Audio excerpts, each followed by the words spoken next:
Razia bag لکھتی ہیں کہ میں نے اپنے دونوں بیٹوں کی شادی بڑی ہی دھوم دھام سے کی تھی۔ شادی کے بعد میرے دونوں بیٹوں نے مجھے اور میرے شوہر کو حج پر بھیج دیا۔ خانہ کعبہ پر پہلی نظر پڑتے ہی میرے دل سے دعا نکلی کہ اے اللہ، میں نے اپنے دونوں بیٹوں کی شادی کر دی ہے، اب میرے سر پر کوئی نہیں ہے۔ اب میرا شوہر مجھے طلاق دے کر فارغ کر دے، کیونکہ اپنے شوہر کے ساتھ میری زندگی ایک بوجھ کی طرح ہے اور میں کئی سالوں سے اس بوجھ کو برداشت کر رہی ہوں اور اب اس بوجھ کو اور برداشت نہیں کر سکتی۔ میرے شوہر مجھے مقدس سرزمین پر لایا تھا، میں اور منیر احمد قدم اٹھا رہے تھے۔ گرمی بہت زیادہ تھی اور اب جلدی سے ہوٹل کی طرف پہنچنا تھا۔ ہوٹل زیادہ دور نہیں تھا، اس لیے ہم نے کسی گاڑی کا انتظام نہیں کیا، سفر کے لیے نکل پڑے تھے۔ لیکن کچھ ہی دیر کے بعد میرا سر چکرانے لگا۔ منیر تو 80 سال کی عمر میں بھی چاقو چوبند تھا اور تیزی تیزی سے قدم اٹھا رہا تھا، لیکن میرے لیے ایک ایک قدم اٹھانا مشکل ہو رہا تھا۔ اور پھر اچانک میری نظروں کے سامنے اندھیرا چھا گیا اور میں چکرا کر نیچے گر پڑی۔ مجھے کچھ ہوش نہ رہا اور جب مجھے ہوش آیا تو میں ہسپتال کے بستر پر موجود تھی، ایک انجان ملک میں اور ایک انجان شہر میں جس کی زبان بھی مجھے سمجھ میں نہیں آتی تھی۔ وہاں میں ہسپتال کے بستر پر تنہا پڑی تھی، نہ جانے میرا شوہر کہاں چلا گیا تھا اور میں وہاں پر اکیلی موجود تھی، میری جان ہی نکل گئی تھی۔ میں نے نرسوں سے بات کرنے کی کوشش کی تو وہاں تقریباً سبھی لوگوں کو عربی زبان آتی تھی اور مجھے بالکل بھی عربی زبان نہیں آتی تھی، اس لیے میں اور زیادہ پریشان ہو گئی تھی۔ میری صحت پہلے ہی تھوڑی تھی، اب میں انجان شہر میں اپنے شوہر کو کس طرح ڈھونڈوں گی؟ مجھے پڑھنا لکھنا بھی اتنا نہیں آتا تھا اور نہ ہی مجھے اتنی ہمت تھی کہ میں اس طرح کسی کی صورتحال سے نمٹ سکوں۔ کسی کو بھی پکارتی وہ عربی زبان میں بات کرنا شروع کر دیتا تھا اور میرے شوہر کا چہرہ خود بخود میری آنکھوں کے سامنے آ جاتا تھا۔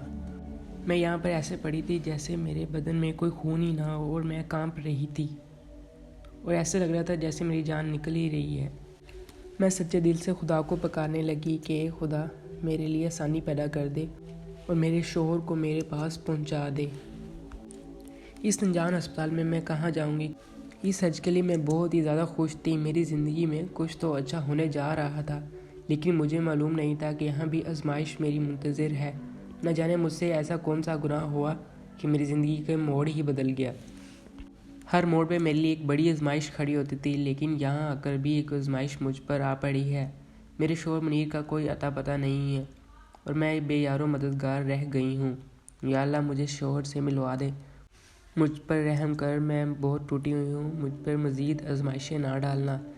میں ہاتھ پھیلاتے ہوئے خدا سے مدد مانگنے لگی کہ اتنے میں ایک عربی ڈاکٹر میرے قریب آیا اور مجھ سے بہت آہستہ سے اردو میں بات کرنے لگا۔ خیریت تو ہے؟ آپ رو کیوں رہی ہیں؟ کیا میں آپ کی کچھ مدد کر سکتا ہوں؟ ایک عربی اتنی اچھی اردو کیسے بول لیتا تھا؟ میں دیکھ کر تو پہلے حیران ہی رہ گئی تھی۔ فوراً اس سے کہا کہ میرا شوہر نہ جانے کہاں چلا گیا ہے، میرے پاس نہ ہی کوئی سامان ہے اور نہ ہی کچھ اور چیز ہے۔ میرا بیگ بھی ہوٹل کے کمرے میں تھا جس میں میرا پاسپورٹ اور ضروری دستاویزات تھے، وہ بھی میرے پاس اب نہیں ہے۔ میں کس طرح اپنے شوہر کو تلاش کروں گی اور کیسے رابطہ کروں گی؟ مجھے کچھ سمجھ نہیں آ رہا۔ مہربانی کر کے آپ کہیں سے مجھے میرے شوہر کو ڈھونڈ کر لا دیں یا مجھے میرے شوہر کے پاس بھیج دیں، اس کے سوا مجھے اور کچھ نہیں چاہیے۔ اتنے میں اس نے کہا کہ اگر آپ کے شوہر آپ کو یہاں پر لے کے آئے ہیں تو وہ خود بخود ہی آپ سے ملنے کے لیے یہاں پر آ جائیں گے، ہو سکتا ہے وہ کسی ضروری کام سے نکلے ہوں۔ آپ شام تک انتظار کر لیں، تب تک میں نرسوں کو آپ کا خیال رکھنے کے لیے کہہ دیتا ہوں۔ کافی پی لو اور آرام کرو۔ اس نے مجھے تسلی دی اور کہا کہ وہ شام تک منیر کو میرے پاس لے آئے گا اور میری ہر ممکن مدد کرے گا۔ لیکن اسے تو ہر بات معلوم تھی، مجھے یقین تھا کہ یہ منیر کو ضرور تلاش کر لے گا، لیکن حیرت کی بات یہ تھی کہ وہ مجھے چھوڑ کر آخر کہاں چلا گیا۔ منیر شروع ہی سے میری چھوٹی چھوٹی باتوں کا بہت زیادہ خیال رکھتا تھا اور میں ہی اسے شوہر کا درجہ نہیں دے پا رہی تھی۔ وہ میرے زمین آسمان کا فرق تھا، کیونکہ میں صرف 30 سال کی تھی، وہ ایک بوڑھا آدمی تھا۔ آج تک جان چھڑوانے کے لیے میں نے ہر حربہ آزمایا، لیکن آج تک وہ اس سے جان نہیں چھڑا پائی۔ میں نے حد سے زیادہ پریشان ہو گئی تھی، مجھے محسوس ہو رہا تھا جیسے اس کے بغیر میری جان ہی نکل جائے گی، کیونکہ میرا شوہر میرا محافظ بھی تھا۔ گزرتے دن کے ساتھ میری بے چینی بڑھتی جا رہی تھی اور میری دعاؤں کی شدت میں اضافہ ہوتا جا رہا تھا۔ اور ویسے تو دوپہر سے شام ڈھل گئی، لیکن منیر لوٹ کر نہ آیا۔ رات کو وہی عربی ڈاکٹر راؤنڈ پر آیا تو مجھے پریشان دیکھ کر منیر کا پوچھنے لگا۔ میں نے روتے ہوئے کہا، میرے شوہر کا کوئی اتا پتہ نہیں ہے، میری طبیعت بھی ٹھیک نہیں ہے، میں کب تک ہسپتال کے بستر پر پڑی رہوں گی۔ وہ کچھ سوچ کر کہنے لگا، اور آپ میرے ساتھ میرے گھر چلیں، میں آپ کا خیال رکھوں گا اور ساتھ ہی آپ کے شوہر کے بارے میں معلومات حاصل کرنے کی کوشش کروں گا تاکہ جلد سے جلد آپ اس پریشانی سے نکل سکیں۔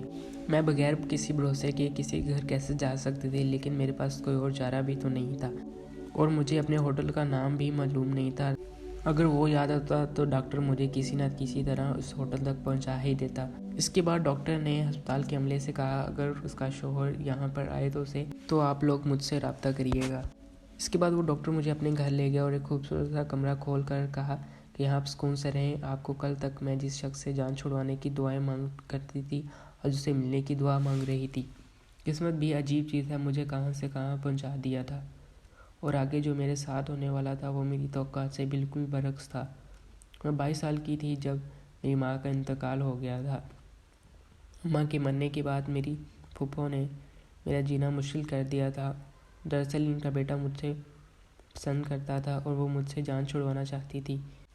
میرے ابا بھی ہر بات انہی کی مانا کرتی تھی اور ابا کو یہی بتاتی تھی کہ ابا کے کام کے جانے کے بعد محلہ کی لڑکیوں سے چپ چاپ کر کے ملا کرتی ہے، اور ہر گزرتے دن کے ساتھ میرا ابا مجھ سے دور ہوتا گیا تھا، یہاں تک کہ وہ میری شکل تک دیکھنا پسند نہیں کرتا تھا۔ میں ابا کو یقین دلانے کی کوشش کرتی تھی کہ میرا کسی کے ساتھ کوئی تعلق نہیں ہے اور نہ ہی میں کوئی بد مزاج لڑکی ہوں، لیکن ابا کو مجھ سے کہیں اپنی بہن کی باتوں پر بھروسہ تھا۔ کل تک جس شخص سے جان چھڑوانے کی دعائیں مانگا کرتی تھی، آج اس سے ملنے کی دعا مانگ رہی تھی۔ قسمت بھی عجیب چیز ہے، مجھے کہاں سے کہاں پہنچا دیا تھا، اور آگے جو میرے ساتھ ہونے والا تھا وہ تو میری توقعات سے بالکل برعکس تھا۔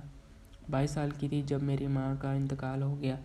ماں کے مرنے کے بعد میری پھوپھو نے میرا جینا مشکل کر دیا تھا، اور دراصل ان کا بیٹا مجھے پسند کرتا تھا اور مجھ سے جان چھڑوانا چاہتا تھا۔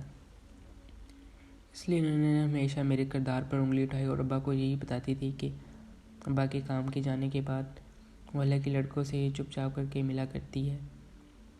میرا ابا مجھ سے دن بدن دور ہوتا جا رہا تھا، جہاں تک کہ وہ میری شکل تک دیکھنا پسند نہیں کرتا تھا۔ میں ابا کو یقین دلانے کی کوشش کرتی تھی کہ میرا کسی کے ساتھ کوئی ایسا تعلق نہیں ہے، میں اصل لڑکی نہیں ہوں۔ ابا کو مجھ سے کہیں زیادہ اپنی بہن کی باتوں پر یقین تھا۔ مجھے میری اکلوتی پھوپھو اماں کے مرنے کے بعد میرے گھر پر ہی قابض ہو کر بیٹھ گئی تھی۔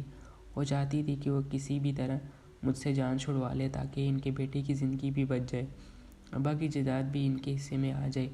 پھر ایک دن انہوں نے ایک ایسی چال چلی جس سے سانپ بھی مر گیا اور لاٹھی بھی نہ ٹوٹی۔ انہوں نے گلی کی ایک آوارہ لڑکی کو یہ کہہ کر ہمارے گھر بھیج دیا کہ میں نے اسے کسی کام کے لیے بلوایا ہے۔ وہ لڑکا تو دوڑتا ہوا میرے پاس آ گیا، کیونکہ میں خوبصورت بھی تھی اور جوان بھی، اس لیے معلوم تھا کہ پھوپھو نے ایک ایسا جال بچھایا ہوا ہے۔ پھوپھو نے پیچھے نہ صرف ابا کو بلکہ اپنے بیٹے ظہیر کو بھی گھر بھیج دیا، اور ان کے دونوں کی نظر میں بد کردار ثابت ہو گئے۔ میں روئی گڑ گڑائی ابا اور ظہیر کو یقین دلانے کی کوشش کی کہ لڑکے کے ساتھ کوئی واسطہ نہیں ہے۔ اس کی چال بہت ہی زیادہ کامیاب ہو گئی، اور ابا نے میری ایک نہ سنی اور میرا نکاح ایسے انسان سے کر دیا جس کی بیوی فوت ہوئی تھی۔ شادی کے بعد وہ اپنے الگ مکان میں شفٹ ہونا چاہتے تھے، اس لیے میرے گھر والوں نے اس کے ساتھ شادی کروا دی۔ میری پھوپھو نے میرے باپ کو یہی بتایا تھا کہ میں نے یہ شادی اپنی مرضی سے کی ہے۔ شادی کی رات ہی میں نے اسے بتا دیا تھا کہ میں اس شادی پر خوش نہیں ہوں۔ میرا شوہر ایک اچھا انسان تھا، ویسے ہی ہم دونوں ایک دوسرے کے ساتھ مجبوری میں وقت گزار رہے تھے۔ مورنی نے اپنے دونوں بیٹوں کا اور انہیں کچھ عرصے بعد شادی کی تاریخ بھی رکھ دی تھی۔ دن رات میں نے دعا مانگی تھی کہ کسی نہ کسی طرح میری منیر سے جان چھوٹ جائے۔ میرے دل میں جو ظہیر کی جگہ تھی وہ کسی اور کی نہیں ہو سکتی۔ اس کے بعد میں نے منیر کے کہنے پر ہی ساری شاپنگ کی تھی۔ منیر نے کے دونوں بیٹے شادی کی بڑی دھوم دھام سے کی تھی۔ شادی کے 1 ماہ بعد دونوں بیٹے ہمیں حج پر بھیجنا چاہتے تھے۔ حج کے نام پر میں نے بہت زیادہ خوش ہو گئی تھی۔ میں نے سوچا تھا کہ میں خدا کے گھر جا کر فریاد کروں گی تو ہو سکتا ہے میرے دن پھر جائیں اور منیر سے میری جان چھوٹ جائے، لیکن یہاں آ کر جس طرح منیر سے بچھڑی تھی، اب میں تو دیوانوں کی طرح اس سے ملنے کی دعا مانگ رہی تھی۔ میں پوری طرح پھنس چکی تھی اور ابھی سر پہ ڈاکٹر کے رحم و کرم پر تھی۔ مجھے یقین تھا کہ وہ میری مدد ضرور کرے گا، لیکن رات ہونے کو آئی تھی، ڈاکٹر میرے پاس ہی نہیں آیا۔ نیند میری آنکھوں سے کوسوں دور تھی، سبھی موجود تھے، اور پھر صبح کے وقت جب وہ عربی ڈاکٹر گھر آیا، اس نے مجھے بتایا کہ میں نائٹ ڈیوٹی پر تھا اس کی باتوں سے تو ایسا لگتا تھا کہ عربی ڈاکٹر میرے شوہر کو ایک نہ دن ڈھونڈ نکالے گا۔ اب میں اس عربی ڈاکٹر کے گھر سے بالکل مایوس ہو چکی تھی۔ اس کے گھر میں یہاں وہاں چکر کاٹتے کاٹتے پچھلے حصے میں دروازہ نظر آیا۔ پہلے میں نے دیکھا تو وہاں کام کرنے والی ملازمہ نے بتایا کہ یہ اسٹور روم ہے، بہت ہی کم کھلتا ہے۔ مجھے پرانی چیزوں کو دیکھنے کا بڑا ہی شوق تھا، اس لیے میں نے بنا سوچے سمجھے اسٹور میں داخل ہو گئی، لیکن سامنے کے منظر دیکھ کر میں نے ہوش ہی اڑ گئی، کیونکہ میں نے ایک ایسی چیز دیکھی جس کے یہاں ہونے میں مجھے تصور بالکل بھی نہیں کر سکتی تھی۔ میرا دل پوری طرح دھڑک رہا تھا، ایسا لگ رہا تھا کہ جیسے کسی نے میرے قدموں سے زمین ہی کھینچ لی ہو۔ یہ ڈاکٹر کون تھا اور مجھے یہاں کیوں لایا تھا؟ کس چیز کا اس کے اسٹور روم میں بھلا کیا کام تھا؟ سارے سوال آپس میں گڑمڑ ہو رہے تھے۔ میرا شوہر آخر کہاں ہے؟ یہ سب کیا ہو رہا تھا؟ مجھے کچھ پتہ نہیں چل رہا تھا۔ اب تو مجھے یہ بھی یقین ہو گیا کہ وہ عربی ڈاکٹر میرے شوہر کو ڈھونڈنے کی ہرگز بھی کوشش نہیں کر رہا ہوگا، کیونکہ اسے تو میرے شوہر کو ٹوٹنے کی ضرورت ہی نہیں ہے، ڈھونڈنے کی ضرورت ہی نہیں ہے۔ اس سے پہلے کہ میں نے وہاں سے نکلتی وہ عربی ڈاکٹر میرے پیچھے آ گیا اور مجھے سے اس روم میں دیکھ کر اسے بہت ہی عجیب نظر سے دیکھنے لگا اور کہا کہ آپ یہاں پر نہیں آنا چاہیے تھا۔ اس کے بعد میں نے اس کے گریبان سے پکڑ لیا اور اس سے کہا کہ تم کون ہو؟ مجھے یہاں کیوں لائے ہو؟ کون ہو تم؟ اس کے بعد ڈاکٹر نے مجھے بستر پر بٹھایا اور میرا بیگ لے کر میرے پاس آیا۔ اس میں تو وہ تمام سامان موجود تھا جو میں پاکستان سے لے کر آئی تھی۔ اس کے بعد اس نے مجھے سے ایک خط ہاتھ میں تھما دیا۔ اس میں منیر نے لکھا تھا کہ میری محبت شاید تم کو موم کر دے گی، لیکن ایسا بالکل بھی نہیں ہو سکا۔ میں اس عمر میں شادی نہیں کرنا چاہتا تھا، مگر یہ میرا فیصلہ میرے دونوں بیٹوں نے کیا تھا۔ میرے بیٹے کم اور دوست زیادہ ہیں۔ میرے بیٹوں نے بھی میری زندگی میں خوشیاں بننے کی کوشش کی، میں نے بھی تمہارا دل جیتنے کی بہت زیادہ کوشش کی، مگر سب میں ناکام رہا۔ میں جان گیا تھا میں تمہیں زبردستی اپنے ساتھ باندھے ہوئے ہوں، اور یہ ظلم اس لیے سمجھا رہا ہوں۔ میں تمہیں طلاق دے رہا ہوں، میری طرف سے تم آزاد ہو اور تم اپنی مرضی سے اپنی نئی زندگی شروع کر سکتی ہو۔ تم پر بے ہوشی بے قدرتی طور پر نہیں، بلکہ میں نے ہی تمہیں دوا دی تھی جس سے تم بے ہوش ہو گئی تھی، اور اب میں جان بوجھ کر تمہیں ہسپتال میں چھوڑ کر ڈاکٹر عبداللہ بہت ہی قابل ڈاکٹر ہیں، وہ میرے ایک دوست کا بیٹا ہے۔ میں جانتا ہوں کہ وہ تمہارا بہت زیادہ خیال رکھیں گے، اور میں سے کہا کہ وہ تم سے شادی کر کے تمہاری زندگی کو سنوار دے۔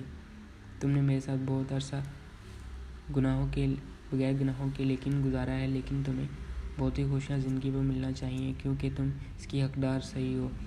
وقت آنے پر ڈاکٹر عبداللہ تمہیں خود میرے خط کے ساتھ ساتھ طلاق کے کاغذات بھی شرعی طور پر دے دیں گے۔ تم اس حساب سے عدت پوری کرنے کے بعد ڈاکٹر عبداللہ سے شادی کر لینا۔